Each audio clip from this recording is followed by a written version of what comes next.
Restoran itu dari tahun 2007 sampai 2020 dan itu bangkrut terus. Sampai ada pikiran kok gue dilahirin dari keluarga kayak gini sih, gue bilang yang terkadang kok nggak sayang sama saya gitu ya. Yang akhirnya malah berbalik ketika kita sudah dewasa ya. Dia melakukan semua itu untuk menjaga kita. Dari bawah casting, ditolak-tolakin, dari bawah ini sampai papa bilang kamu ngapain sih? Udah sekolah aja yang bener. Nangis mau jadi apa ya? Tuh di bawah banget. Tapi dendam saya itu selalu bilang mati, gue akan menjadi yang paling sukses nanti ya di keluarga. Bagian dalam keluarga itu ada mengenai waktu, ada mengenai komitmen dalam berkeluarga. Saya juga berpikiran saya tidak bisa dibilang sebagai laki-laki sukses ya, ketika saya tidak bisa membuat istri saya itu bahagia. Assalamualaikum warahmatullahi wabarakatuh.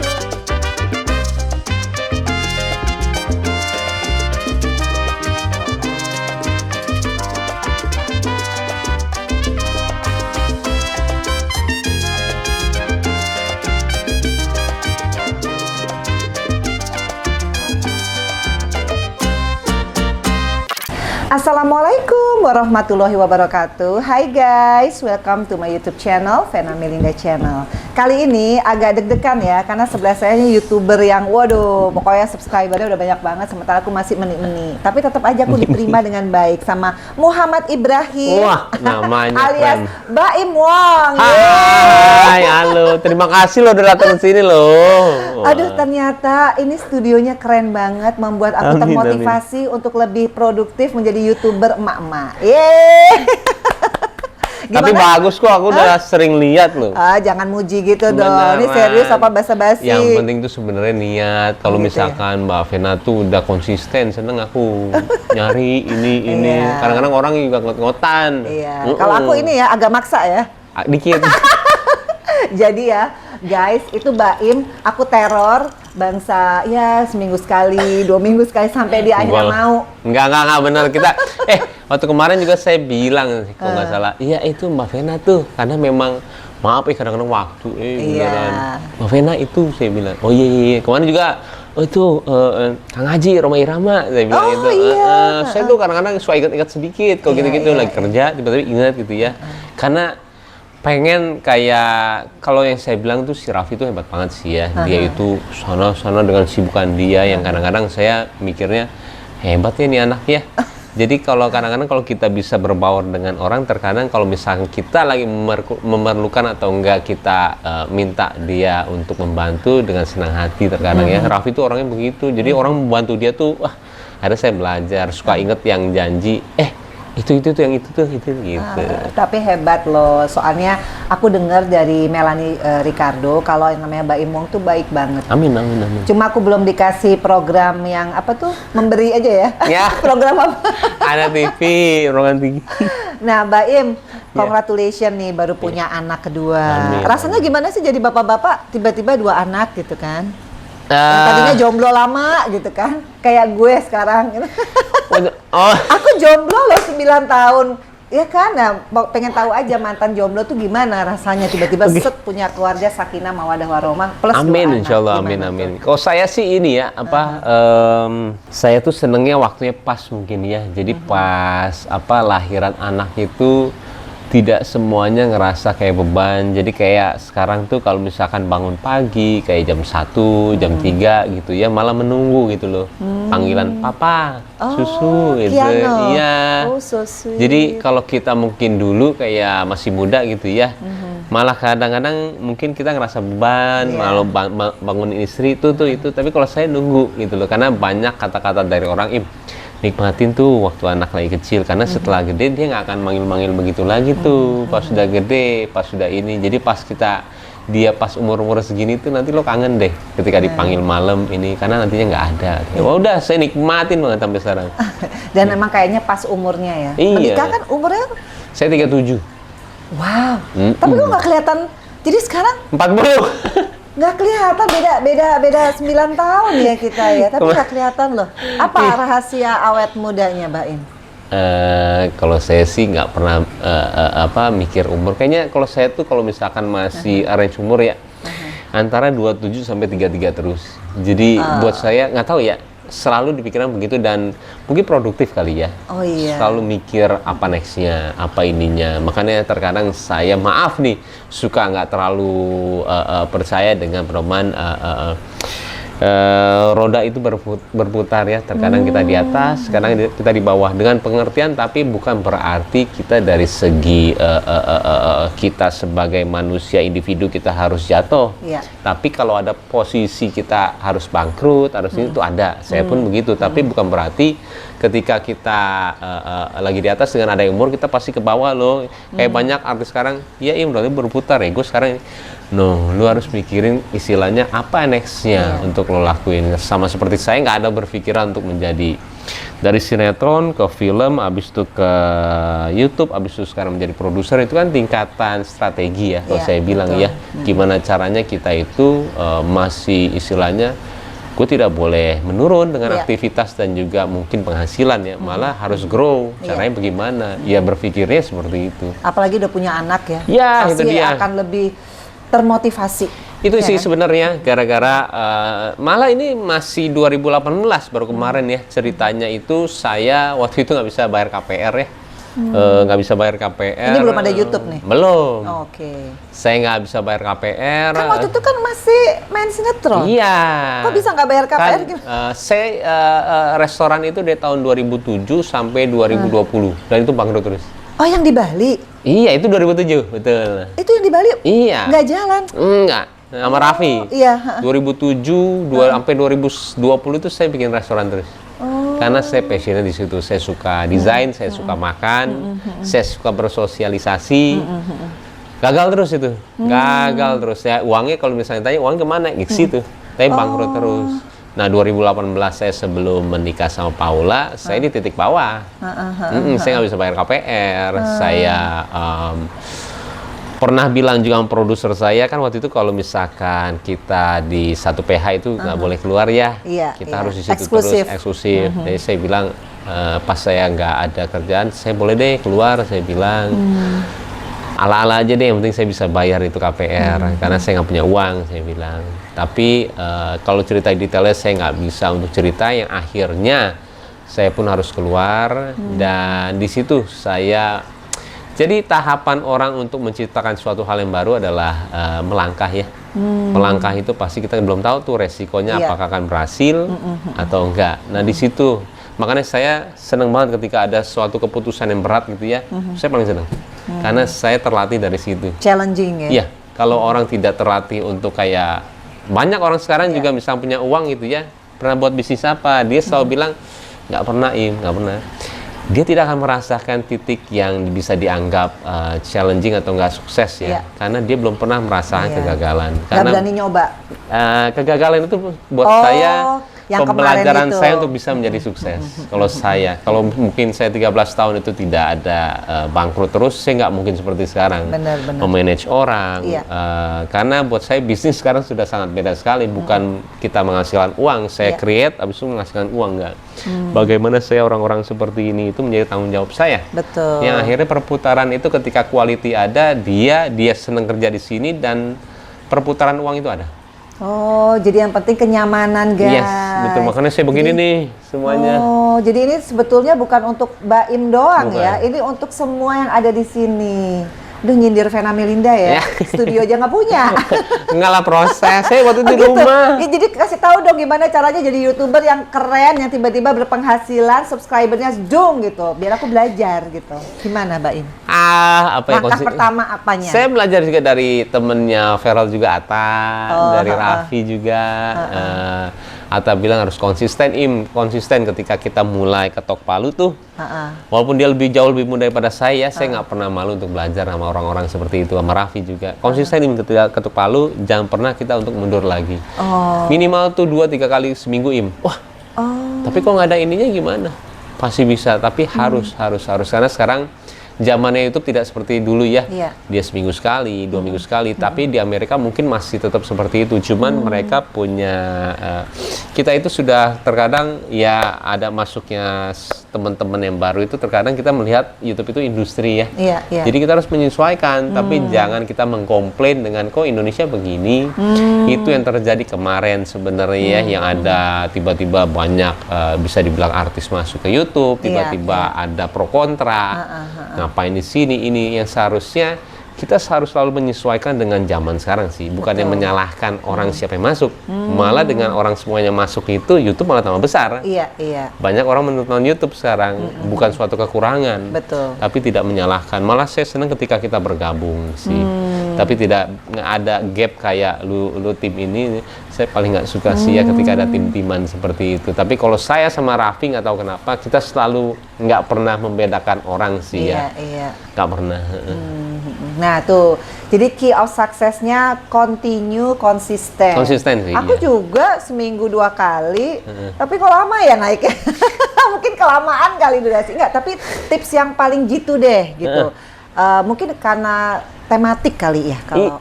Betul. Nah, gimana tuh? Jadi biar nih yang viewers nih kan banyakan tuh perempuan loh kalau aku tuh viewersnya produktif ya 19 sampai 35. Mungkin mereka mau mencoba dunia ini.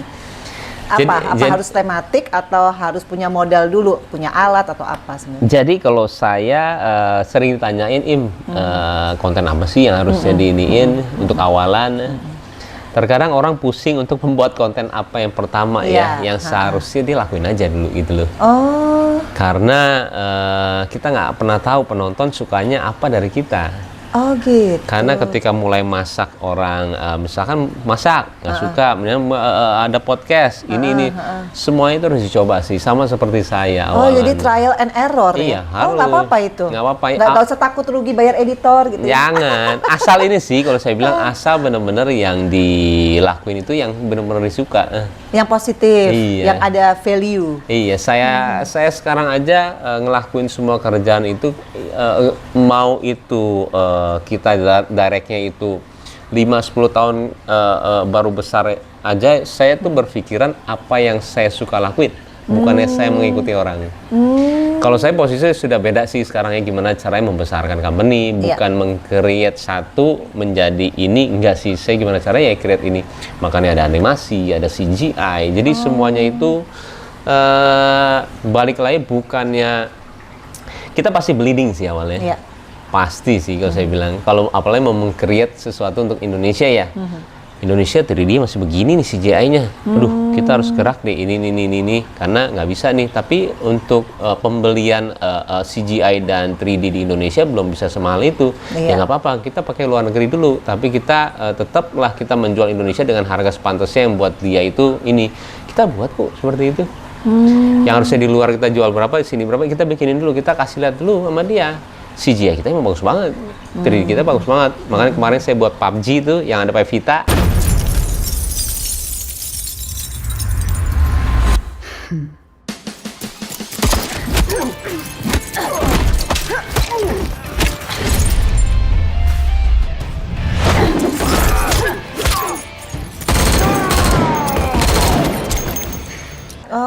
Ya, itu kita yang buat. Project pertama itu. Kita sebenarnya udah banyak ya, ini saya yang Gundala kita yang buat. Wow, Foxtrot. Keren loh. Udah lama ya kalau nggak salah Gundala tuh. Udah lama. Oh itu Mbak Im yang buat. Perusahaan kita yang buat. Jadi itu, tapi saya terkadang nggak pernah untuk ngasih tahu ke orang-orang untuk ini, karena saya lebih suka dengan orang melihat karyanya sih, bukannya saya pribadi. Saya tahu tuh Gundala udah lama, zaman aku di DPR tuh kita lagi ngomongin tentang animasi. Oh itu bener. Produksinya Mbak Im. Jadi Bumi Langit kita semuanya. Wow, keren sih. Tapi emang kita tuh haus ya akan apa ya, kan kita punya banyak banget superhero ya ala Indonesia gitu, dan nggak banyak ya kreator kita mau lari ke sana ya gitu. Mungkin karena biaya kali ya. Emang biaya kok. Biayanya mahal. Ini project idealis berarti ya. Gini loh. Luar negeri itu dia mencakup banyak negara sih ya ketika meng-create sesuatu ya. Tapi kalau Indonesia cuma buat Indonesia, ruang lingkupnya kecil. Tapi kalau masuk YouTube kan worldwide. Tapi pendapatannya tidak sebesar itu. Tetap. Iya, karena dari bahasa, dari apa. Tapi nggak kan bisa. pakai subtitle? tidak akan sebesar itu juga, kecuali dia benar-benar menjadi kayak Parasit ya, film Korea ya, yang sudah menang dan orang nonton. Tapi kalau misalkan kita bikin, karena animasi itu mahal banget. Iya benar. Mahal, dan kalau kita animator Indonesia kan nggak banyak yang mau tinggal di sini ya. Kebanyakan mereka kerja untuk mana tuh? Kayak Fox atau apa gitu ya. Orang luar untuk buat animasi kan dia mencakup dunia. Kalau kita bayarnya sama, ininya sama, tapi kita mencakup Indonesia. Agak berat, tapi kalau nggak ada yang gerak duluan tidak akan bisa gitu loh. Wow, keren. Aku baru tahu, soalnya waktu itu aku di Komisi 10 kita ngebahas tentang Gundala, animator Indonesia, kenapa mereka tidak dedikasi balik lagi ke sini. Mereka kan sekolah di luar. Oh ternyata alatnya alatnya juga ya. Kita itu kerjasama, nanti saya bangun sekolah di sini. Kita sama London yang punya Marvel juga, yang Marvel CGI, itu ya. Kita buat sekolah nanti di sini khusus untuk animator, Di mana kelasnya? Iya, nanti ada, nanti bentar lagi. Wah, ini boleh dong kasih tahu viewers, ini bayarnya mahal dong, ikut kelas apa gimana nih? Sekolahnya lagi kita bikin, banyak sekali ya yang mau join karena ini buat memajukan animasi di Indonesia juga. Betul, setuju aku itu. Akhirnya kita lagi, dan merekanya juga kita nggak apa-apa untuk memakai nama mereka lagi yang Marvel sana, yang studionya. Jadi memang sudah oke, tinggal tempatnya aja. Kalau saya sih memang untuk posisi sekarang ya, ketika kita bisa melebarkan, ketika kita bikin suatu bisnis itu untuk bisa mengubah hidup orang lain, kayaknya malah uang itu akan datang. Pasti langsung balik ya. Tapi ketika kita berpikiran hanya untuk diri sendiri, memperkaya diri sendiri. Memperkaya itu sulit untuk dapat, karena ada rasa egois, ada rasa kita untuk serakah juga, ada pelit untuk, sama pegawai gitu ya. Tapi ketika kita untuk mengkreat, apalagi kita pikiran Indonesia nih, pasti ada kok jalannya gitu loh. Pasti ada kok. Pasarnya besar. Iya, kan? Doanya mereka itu buat kita. Jadi saya sangat percaya itu sih. Ih, merinding aku melihat si Baim. Pantesan Paula itu kelepek-kelepek ya. Ternyata Baim Wong itu di rumah saya menyebalkan dengan tahu itu. Tapi gimana Baim? Tadi kan udah cerita tentang ini kan visi ke depan ya. Luar biasa nih. Jadi salah satu pahlawan animasi Indonesia lah ya. Kalau ini berhasil. Amin. Loh iya dong. Insya Allah amin. Soalnya kalau aku pikir animasi itu hal ya, bayangin aja kita kan ada Nusa ya kemarin. Iya, itu jadi kita kan bermimpi dong ada tokoh Indonesia untuk anak-anak. Saya mencari tahu tuh waktu itu animator paling hebat siapa di Indonesia. Saya selalu gitu ya. Salah satu dia. Yang buat itu. Wah, ini. Siapa namanya? Ya, dia ada Visinema ya, Visinema, tapi ada labelnya lagi, ada brandnya lagi. Cuman saya melihat dia ini serius banget. Tapi kan dia sudah ada satu company besar ya yang menaungi. Jadi terkadang kalau misalkan kita masuk, takutnya suara kita nggak didengar karena saya mau meng-create. Akhirnya ada satu lagi nih, namanya Lumine. Akhirnya saya mencari tahu dan saya langsung ke tempatnya, melihat orang kerja, apa aja yang dikerjain, orangnya seperti apa, chemistry-nya gimana sama dia. Akhirnya udah, yuk bareng sama gue yuk. Pertama kita bikin kayak Cocomelon, saya bilang. Iya, Cocomelon bener. Kesukaan Fania, Cocomelon keren. Jadi itu saya edukatif banget loh. Klik mulu saya buat si Keanu Diem. Oh iya Keanu. Sampai saya mikir, saya nggak peduli isinya apa, yang penting dia diem. Akhirnya saya mikir, kenapa gue nggak buat versinya gue ya? Lagu Indonesia anak kecil udah mati, saya bilang. Benar. Kita nggak ada 3D yang bagus, kita tapi pakai dubber yang bagus juga semuanya. Nanti dubbernya itu ada Andin. Iya benar. Ya kayak di Hollywood gitu ya, tokoh-tokoh yang. Jadi saya buat serius tuh, yang mungkin Januari nanti ya kita rilis. Jadi memang saya tuh berpikiran dari gitu dulu. Jadi suatu hal yang saya suka, saya create.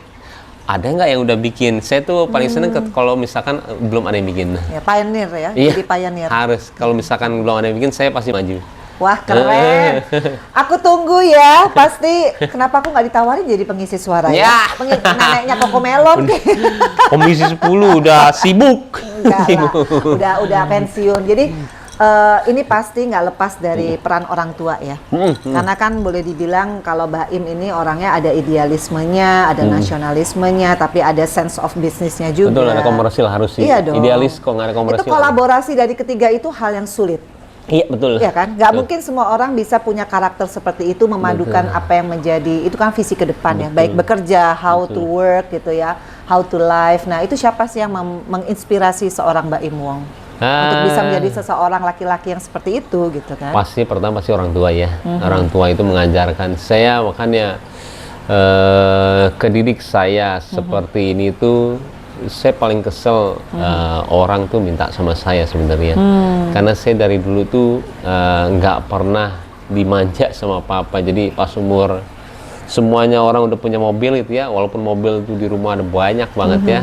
Alhamdulillah ya, waktu itu kita masih di Menteng, di Tanjung, banyak banget rumah, maksudnya mobil. Kalau saya minta nggak dikasih, saya selalu syuting juga naik bus. Jadi saya ke Bogor juga waktu itu sama Raffi waktu itu. Jadi kita punya kenangan, memang saya sama Raffi itu kenangannya terlalu besar ya, karena kita ke Bogor naik bus. Itu tiap hari dan itu selama banyak banget itu episodenya, dan selalu Bogor. Saya diajarkan tidak pernah, kalau ketika saya minta saya tidak boleh, dan akhirnya harus umur yang setelah saya umurnya mencakupi baru saya dikasih, tapi dikasih juga sementara, akhirnya nggak dikasih lagi. Sampai saya bingung, kenapa sih kok gue sampai ada pikiran kok gue dilahirin dari keluarga kayak gini sih, gue bilang, yang terkadang kok nggak sayang sama saya gitu ya. Yang akhirnya malah berbalik ketika kita sudah dewasa ya.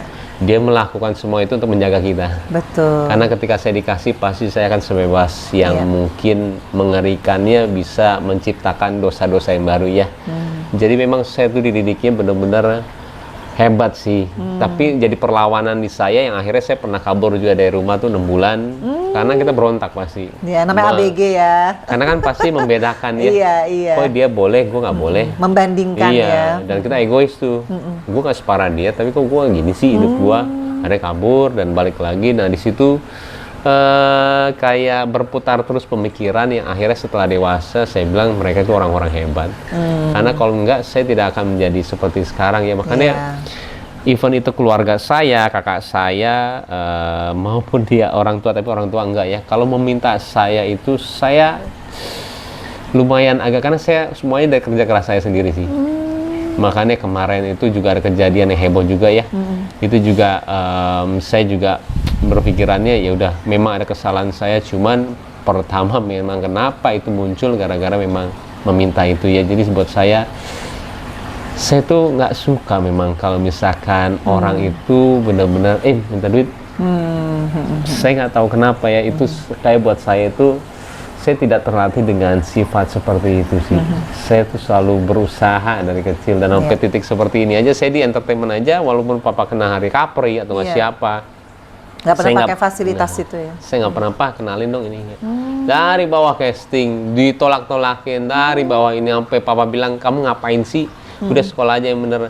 Sampai kita selalu yakin sama visinya kita. Memang kalau saya sih belajar semua itu keyakinan ya. Ketika kita yakin akan menjadi, pasti jadi sih. Betul.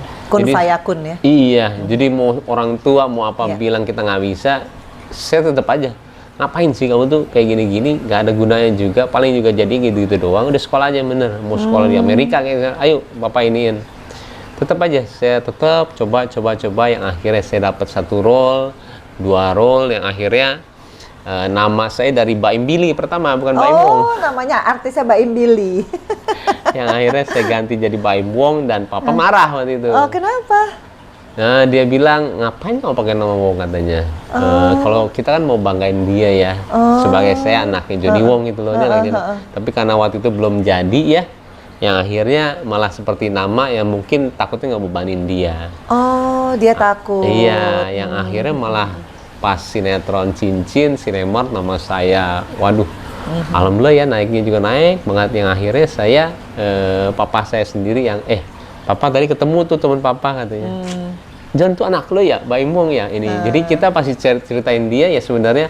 Ada ini loh, kebanggaan. maksudnya ini loh kenapa saya pakai. Tapi saya nggak ngomong sama dia, cuman bangga dalam diri sendiri. Jadi dengan nama Baim Wong itu diharapkan kelakuan akan lebih baik guys, karena behave, benar nggak sih? Tapi setelah sekarang nih orang tua ngelihat kayak begini, ini keren banget sih. Amin, dan amin. kedepannya nih kalau project animasi ini jalan, waduh tuh luar biasa. Iya itu namanya membantu pemerintah guys. Amin. Gimana? Apa komentar mereka sekarang? Bangga banget sih, bangga dan nggak percaya ya. Apalagi ketika dia dengar misalkan gaji karyawan berapa sekarang segini. Luar Karena saya biasa, pun ya. juga nggak percaya, tapi tidak akan pernah saya bisa mengambil resiko untuk lebih besar, Iya.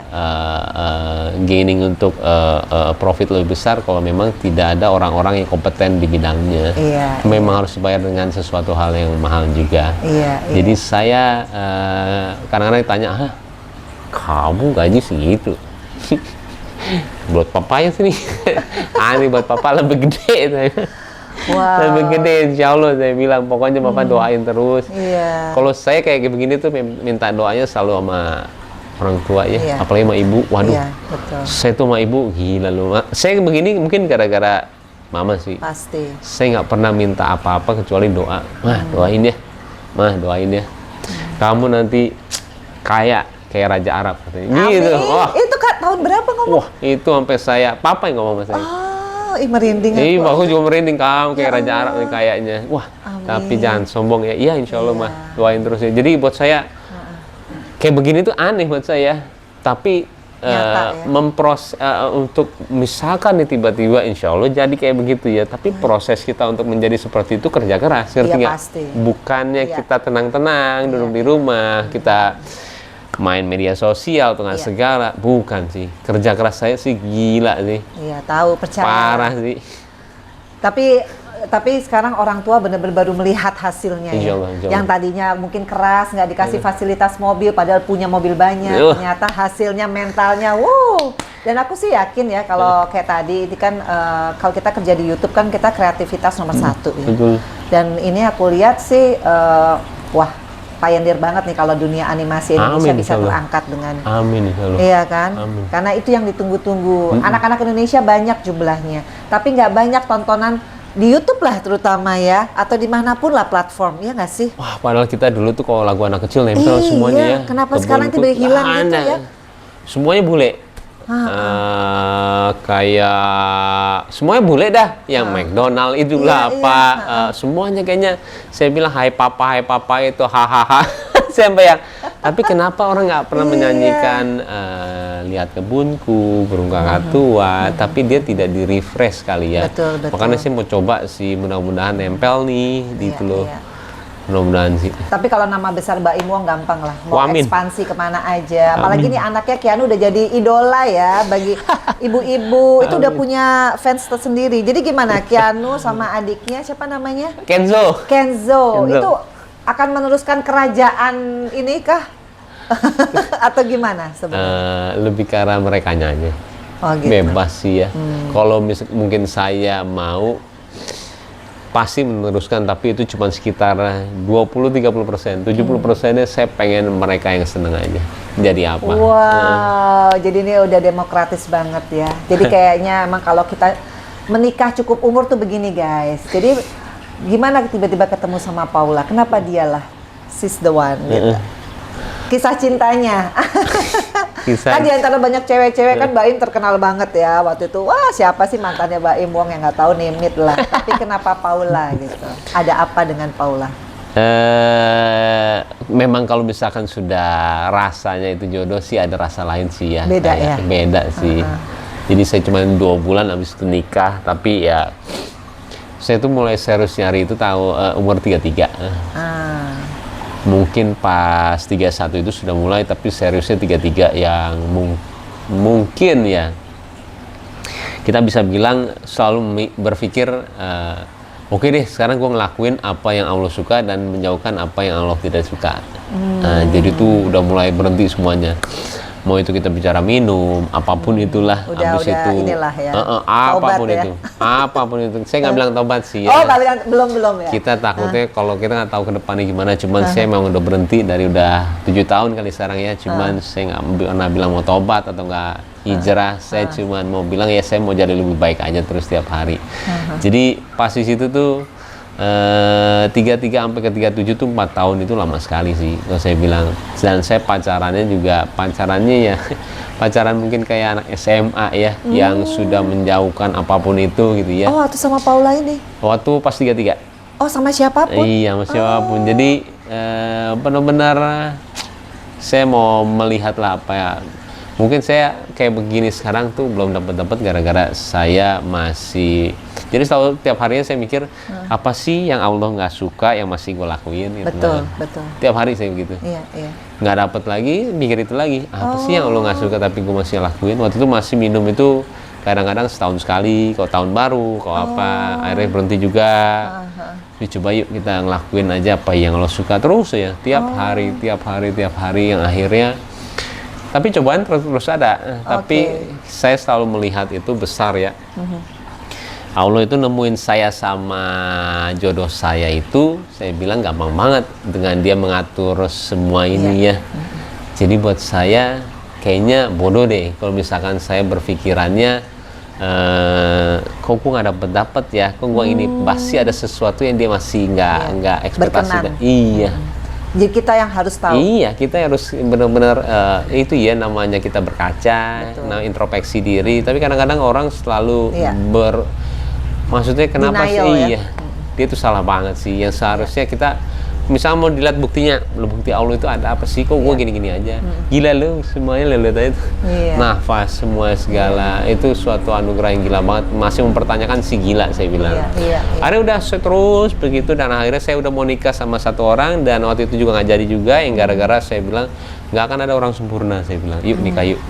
Nggak jadi juga. Dan itu stres saya yang paling lumayan ini ya karena saya bingung dari mana. Yang akhirnya ya ketemu Paula, pas lagi saya stressful banget. Nah di situ malah Allah bilang ya, kalau emang singkat ya singkat. Akhirnya 2 bulan langsung nikah. Wow, jadi Paula tuh kayaknya memberikan warna lain ya. Iya. Kan waktu itu kan lagi merintis juga. Betul, Iya kan? Dia itu dan model, Paula sementara Pragawati papan atas. Mungkin karena dia tidak menunjukkan ciri-ciri perempuan yang demanding atau mungkin itu kali ya. Mungkin, iya kan? Mungkin. Dia itu ya. Iya kan? Orangnya kayaknya beda rumahan, ya. Iya, tapi dia punya prestasi yang bagus banget ya.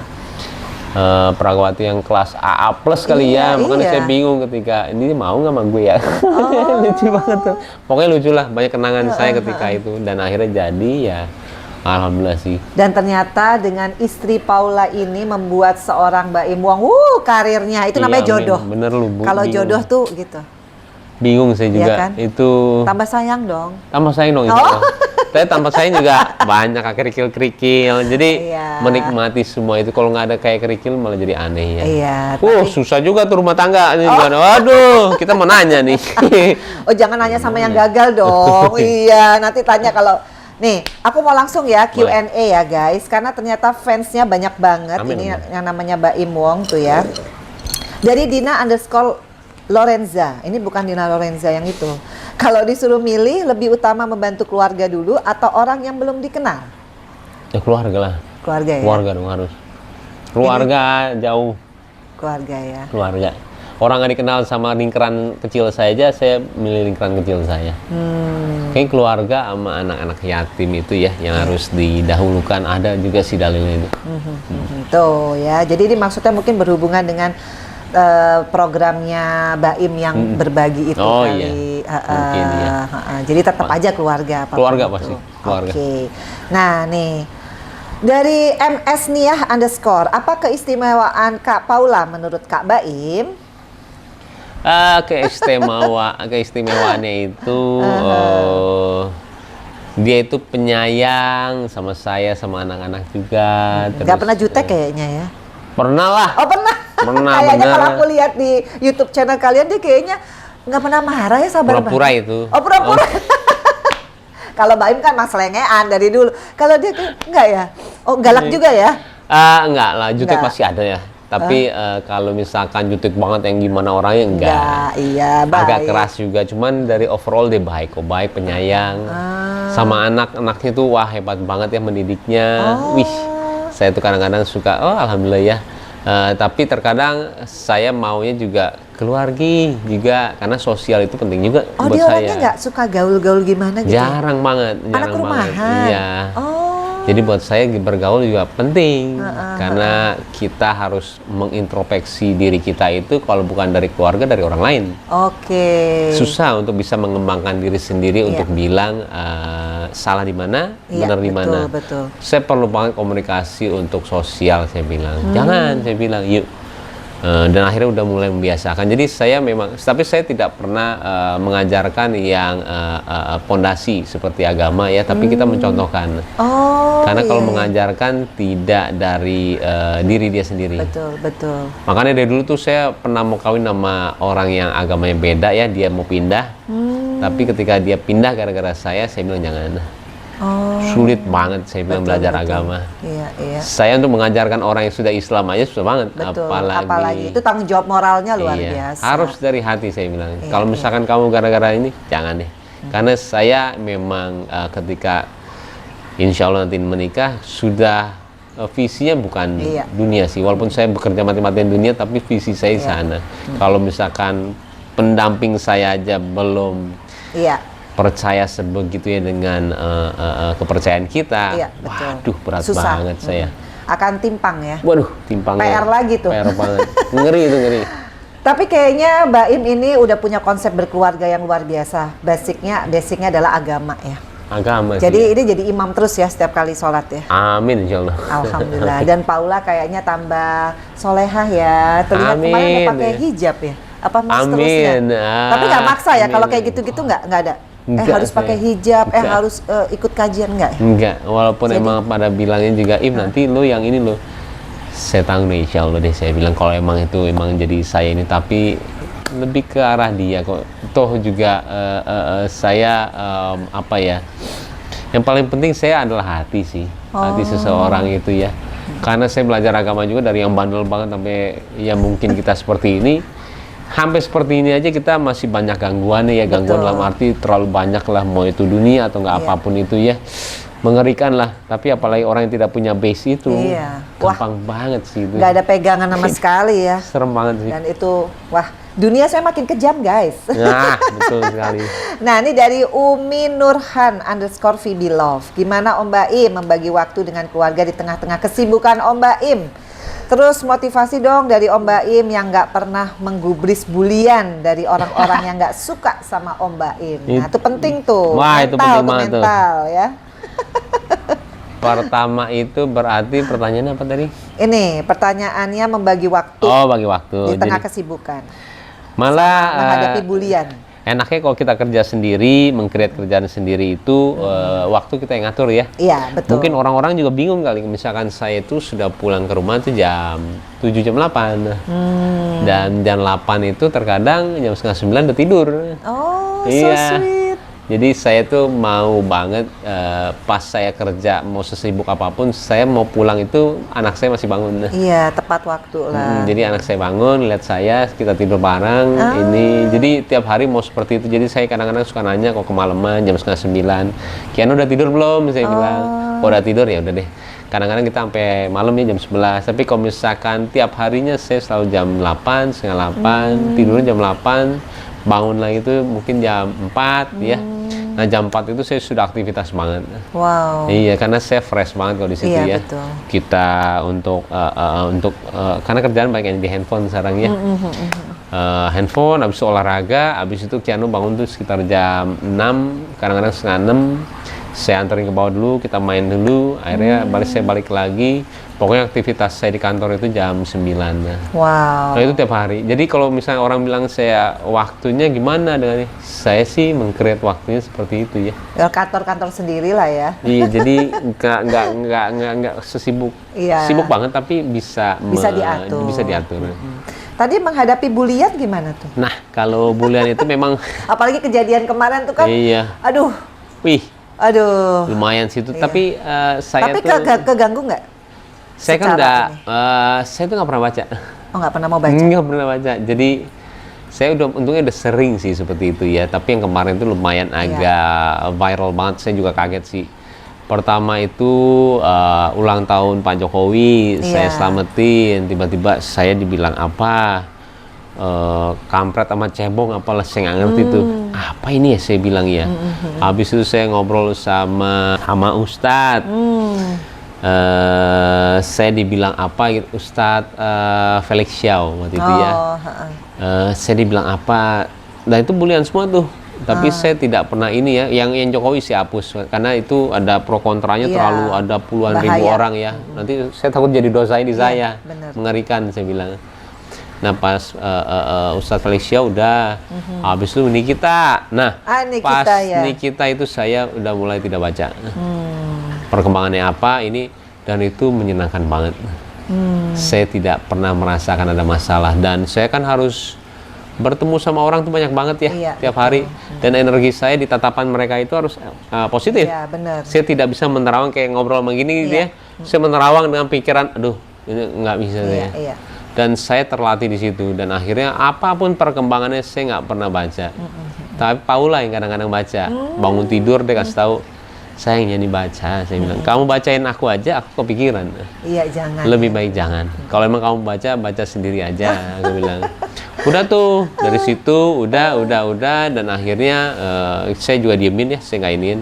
Nah yang terakhir itu yang viral kemarin ya, sama itu saya juga nggak baca sama sekali perkembangannya apa. Saya juga nggak lihat vlog saya yang itu. Akhirnya saya ini jadi besar banget ya. Iya. Tapi saya mendengarkan dari orang-orang. Iya. Im, lu ini gimana ini? Saya mendengarkan dari, tapi kalau misalkan ada komen gitu, saya sedikit aja ini, saya nggak baca. Iya. Tapi saya nggak hapus juga. Karena takutnya mementingkan kepentingan sendiri ya. Betul, kita mau bagusnya aja. Udah tuh, saya nggak baca, cuman saya tahu perkembangannya, tambah parah. Ini kayaknya, walaupun saya udah kasih statement saya ya, dan saya merasa benar waktu itu ya. Tapi saya ketika minta maaf sama dia, saya bilang, saya tuh nggak pernah menjadi orang itu yang mementingkan perasaan orang lain. Betul. Yang harus ini tuh saya sendiri. Ketika saya minta maaf, saya harus tahu saya salah. Salah gue di mana ya? Karena saya berpikir saya benar nih. Mana ya salah gue ya? Mana ya? Oh nggak boleh, dia itu orang tua ya. Dia itu nggak boleh kita omongan seperti itu. Dan dalilnya juga ada. Tidak boleh kita, itu namanya adab. Pada orang tua tidak boleh berbicara seperti itu, apapun kejadiannya. Akhirnya saya, waduh, gue salah ya. Dan nah di situ kita ketika sudah punya rasa salah itu, enak sekali kita untuk menggerakkan badan kita untuk ke sana. Bukan kepentingan kamera, kepentingan orang ngomong apa. Saya nggak pernah peduli apa yang orang ngomong kepada saya. Iya. Saya orangnya seperti itu. Tapi saya tahu kapan saya benar, kapan saya salah. Karena ada lingkungan circle kecil saya yang akan bilang, Im, lu nggak boleh begini. Tapi kalau saya mikirin orang banyak seluruhnya, saya enggak. Kayak seperti saya menggapai cita-cita saya, apa saya dari dulu saya selalu dihalangi dengan orang terdekat saya malah. Ada teman-teman terdekat, ada orang tua juga. Jangan, udah stop, jangan. Terus aja saya buat. Yang akhirnya seperti ini, semuanya itu benar-benar keyakinan saya sama saya akan mencapai itu kok. Betul. Dan itu sih yang saya benar-benar lakuin di kehidupan saya sekarang. Jadi buat saya mungkin pelajaran juga buat semuanya kali ya. Kalau saya sih tidak penting sih dengan apa kata orang saya. Saya lebih penting apa kata Allah ke saya ya. Pemikirannya. Jadi sebisa mungkin saya nggak akan palsu dengan apa yang saya gerakin. Bukan kepentingan saya minta maaf semuanya lebur nih. Enggak. Saya harus minta maaf karena saya salah. Dan saya senangnya ketika saya minta maaf baru saya masuk ke rumah. Pak Suhud bangun, dia datangin saya dan dia nangis. Dia minta maaf ke saya duluan. Mbak Im, saya minta maaf ya. Minta maaf. Dan dia nangis, kita berdua jadi nangis. Saya juga minta maaf. Jadi memang apa ya, rasa itu ada. Iya, kalau rasa dari hati itu beda. ada. Jadi dia malah yang meluk. Dia duluan, dan itu kita memang tidak ada kamera, cuman saya bisa cerita memang seperti kejadiannya, dan semua keluarganya nangis, teman-teman saya juga nangis, saya pun juga nangis. Itu rasa itu yang terkadang nggak bisa dipalsuin ya. Betul. Akhirnya udah kita ke atas, kita ngobrol, dan di situ sudah lebur semua sih. Nah itu loh yang paling penting. Tapi ketika kita punya kepentingan di sana untuk meleburkan orang-orang, nggak mungkin terjadi itu. Nggak mungkin terjadi. Betul. Tapi aku setuju. Karena sebetulnya ya banyak faktor sih ya. Kadang-kadang kan kalau aku lihat kalau kasus kemarin ya, aku tahu lah Mbak Im bukan tipe seperti itu. Kalau tipe pasti seperti ada maksud dan tujuan. Iya. Tapi kan namanya Allah kadang-kadang kan memberikan satu kejadian lah. Itu pasti ada ada lagi nih pembelajaran. Pembelajaran banyak banget. Iya. Tapi ini karena Allah sayang sama Mbak Im. Betul. Iya, Insya Allah ya, mungkin amin, lah. amin. Semua pokoknya kalau aku sih yakin, karena kalau Mbak Im tuh orangnya seperti itu, nggak mungkin ada di titik ini. Iya nggak sih? Betul, insya Allah betul. Karena doa orang-orang yang pernah dibantu sama Mbak Im. Karena aku juga penonton setia Mbak Im loh. Amin, terima kasih. Acaranya keren. Nah, ini dari Darlianti. Gimana menurut Kak Baim ketika Kak Nikita Mirzani ingin bertemu dan meluruskan masalah yang ada? Apakah Kak Baim mau biar kelar dan berbaikan seperti dulu agar tidak ada salah paham? Boleh dijawab, boleh enggak ya Mbak Im? Terserah. Kalau saya sih sama dia sih kita pernah kerja bareng ya. Iya. Pernah kerja bareng. Saya juga bingung kenapa seperti ini jadinya ya. Dan saya juga nggak pernah berpikiran untuk bagaimana caranya untuk meluruskan. Kalau memang dia punya pikiran seperti itu sama saya, ya nggak apa-apa, kita cuma bisa mendoakan mudah-mudahan ya jalan terbaik, hidayah buat dia. Tapi kalau saya membenarkan diri, ya buat apa? Saya terlalu banyak pekerjaan yang saya harus konsentrasi ya, daripada saya memikirkan satu hal yang saya bilang ketika saya bicara akan ada ke akar-akar lain. Jadi buat saya sih lebih baik bukannya diem ya, lebih baik kita tidak pernah tahu aja apa yang dia lakuin deh. Kalau memang dia itu pengennya kita itu bisa dibilang apa ya, bisa dibilang mungkin rugi atau nggak gimana, saya juga nggak tahu bahasanya ya. Tapi kalau misalnya bahasanya terlalu keras, kasar juga takutnya nggak enak. Maksudnya kayaknya suatu hal ini kadang-kadang saya juga suka mikir sih, kok ada lagi dia di sini ya, kenapa ya?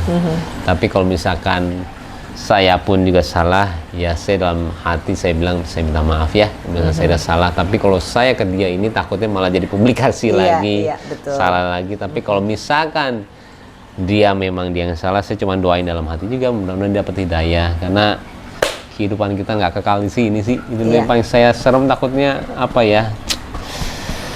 Aduh, ngeri lah kalau kita bicara soal dosa itu ya. Kita untuk ngomong sesuatu hal, ketika dipercaya sama orang, rentetannya banyak, ada puluhan ribu, 50.000, 1 juta, itu kan dosanya ke kita semua ya. Betul, betul. Saya tuh percaya sih akan adanya akhirat, jadi saya takut aja, takut banget ya. Saya pengen semua orang masuk surga insya Allah. Amin, mudah-mudahan ya. Nih, satu pertanyaan terakhir nih Mbak Im, karena udah mau azan juga ya. Dari Iamardilau _ pertanyaan dari saya, apa arti bahagia dalam keluarga menurut Mas Baim? Bahagia dalam keluarga ya? Bahagia dalam keluarga itu saya pun sekarang masih belajar ya. Tapi kalau saya bilang bahagia dalam keluarga itu ada mengenai waktu, ada mengenai komitmen dalam berkeluarga. Saya juga berpikiran saya tidak bisa dibilang sebagai laki-laki sukses ya, ketika saya tidak bisa membuat istri saya itu bahagia, anak saya bahagia. Jadi kalau saya sukses ini, ketika saya pulang juga mereka tidak bisa melihat saya sebagai sosok ayah yang bisa menginikan dia dalam segala hal. Saya belum menjadi laki-laki yang sukses. Nah itu saya ngimbangin itunya tuh, karena saya pernah baca di buku juga sih itu ya. Dan saya senang banget sih, maksudnya saya tuh orangnya gitu sih, mendengarkan semua orang, yang positifnya saya ambil, negatifnya saya buang. Betul. Tapi ketika positifnya menguatkan saya ke arah kebaikan, udah saya jadiin prinsip. Nah itu prinsip saya tuh, mau sesibuk apapun itu, saya nggak akan sukses ketika saya tidak bisa memberikan kebahagiaan buat keluarga saya. Itu penting banget sih, karena orang kalau udah kerja, dia lupa waktu, dia lupa segalanya. Jadi senang ya Paula ya, akhirnya menemukan ini namanya jodoh dunia dan akhirat. Karena biasanya laki-laki sukses itu suka nakal. Nah ini nakalnya udah duluan. Jadi sekarang tinggal insya Allah udah tinggal baik-baiknya aja ya. Amin. Bener nggak sih? Amin Allah. Amin. Nih ya terakhir ya, aku selalu tanya sama Mbak Im Wong. Ini pertanyaan dari aku. Pernah nggak di titik the lowest point? Pernah lah. Bukan, jangan ngomongin karena waktu itu nggak bisa bayar KPR ya. Yang lain, yang bener-bener gue ngerasa nggak percaya diri, gue jatuh banget jadi orang dan gue kayak aduh udah nggak kuat deh. Itu kapan? Pernah. Itu lebih ke arah pas SMA, malah pas saya nyari kerja awal-awal itu SMA sih, karena saya nggak lulus. Oh, Saya nggak lulus sendiri untuk kuliah, yang lainnya ada Amerika, ada pinter-pinter semuanya, pinter-pinter banget. Saya sama keluarga juga, sama orang tua juga seperti ya bisa tanda kutip dibedakan, tapi mungkin dia itu lebih mendidik saya. Oh itu rendah banget, saya di kamar tuh nangis, umur berapa ya? Umur 20 atau 21 gitu ya. Nangis, mau jadi apa ya? Tuh di bawah banget. Tapi dendam saya itu selalu bilang mati, gue akan menjadi yang paling sukses nanti ya di keluarga. Nah itu tuh saya tuh punya dendam seperti itu ya, buat orang-orang yang terkadang dia itu menjatuhkan saya. Yang terkadang misalkan gitu ya, kita bicara siapa gitu yang menjelekan saya. Lihat lo ya, gue itu akan membuktiin gue dari prestasi gue, bukannya dari istilah, bukannya dari gue akan balas dengan cacian, enggak. Betul. Dan saya tuh orangnya begitu banget. Tapi dalam hati, awas lo ya dengan Jadi kata-kata. dibalikan semua ke energi positif. Ya? Tapi bener-bener pakai kata-kata yang awas lo ya. Nanti gue ini, tapi nggak ngomong saya. Itu dia. Jadi keren ya, dendamnya itu menunjukkan prestasi, menunjukkan positif vibes kepada semua orang. Terakhir dong nih buat istri tercinta Paula dan anak-anak, Keanu dan Kenzo, apa pesan dan apa ya mungkin ya, kata-kata mutiara deh di Vena Melinda Channel boleh. Kalau buat Paula, buat Kenzo, buat Keanu,